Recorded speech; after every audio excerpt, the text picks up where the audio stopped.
फेसबुकता अथौबा मंगांगना हाइकिबा वाफमदुगिदमक्ता इमा मयामसिना ngasi press मिसे कौजबरी मरमदी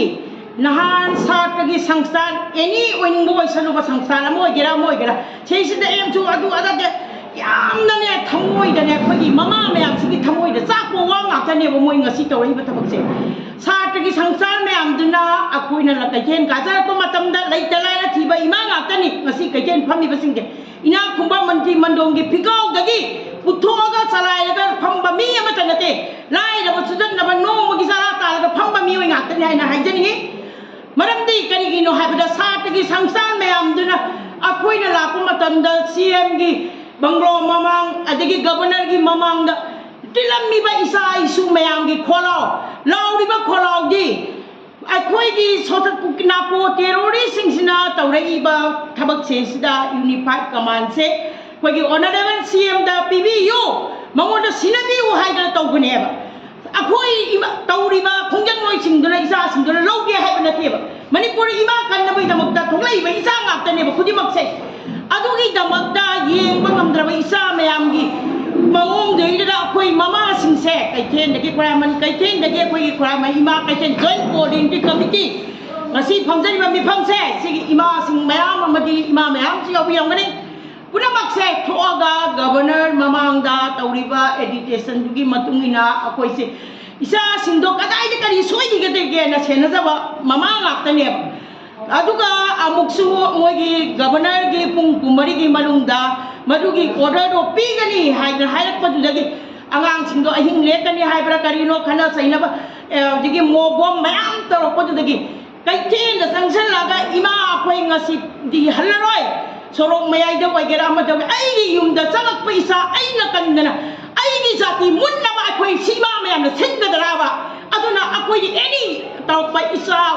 problem खुदिमकसे mama अखोइना मीगी ताव अहुमदगी लाइबा इहौसे अखोइ ममा खुदिमकसे यावरगा अखोइगी इनावसे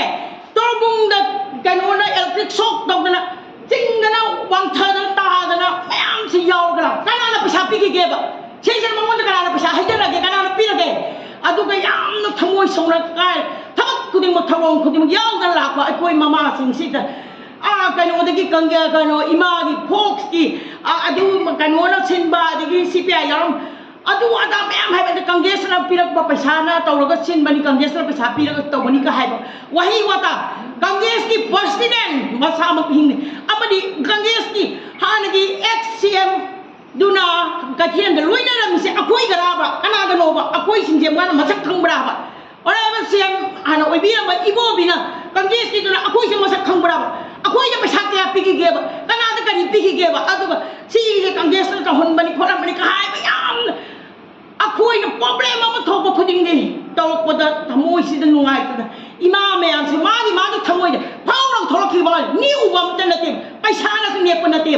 अदुगा हौयगि हिंगिबा कांग्रेस गवर्नमेंट कांग्रेस की पार्टी लेरी मागी प्रेसिडेंट लेरी सीएम अदगी हानगी एक्स सीएम लेरी लोइनमक सिंसुने सेंदोपिबा मा दरकार लै सुगुम्बा अमा अखोइ कोऑर्डिनेटिंग कमिटी इमा सिंसना बदनाम सीरिसे मयेक सेंग सीरिबा मिसु निबे हुमनिगी मंगना इमा मयामदा लाने हाइजगदमनी अदुगा माना हुजिकी कांग्रेस की पी पैसा पी का हाइबसिजु पीखिबा लैबरा खोटबरा कनादनो करिगनो खुदम चांगदम लोइना पुथोकपियु अदु नत्रगदी अखोइ इमा मयामना हौरागदी हुजिकी हाइरिबा अथौबा मंगांग हाइबसे कया नुंगाइबा ओइरोय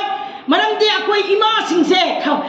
खुदलान लाइबसिबु अखोइ इरनाइ इराबा गवर्नमेंट ऑनरेबल सीएम गिदी यावदब्राबा मणिपुर गवर्नमेंट गिदी यावदब्राबा इंडिया गवर्नमेंट तौबा खुदिमा अखोइदि सुखाम खांबा ngमोय अदुम यावदना लाकनी अदुगा अखोइ इमा सिंसिदा बदनाम बिबिदना कोतना तौबै थबकसे फदना मयेक सेंगसेंगना कांग्रेस ओइगेरा अदगी पार्टी अम ओइगेरा एनी खुदिमाना सेंदोकपिरौ अदु नत्रगदी अखोइना अकनबा यहोक चंगसनलागदिने अथौबा मंगांगसु खांबा ngमोय अखोइ प्रजा मयामसुने हेने हेना सावे लमकन लाकनी हाइबसे ngasi हाइजने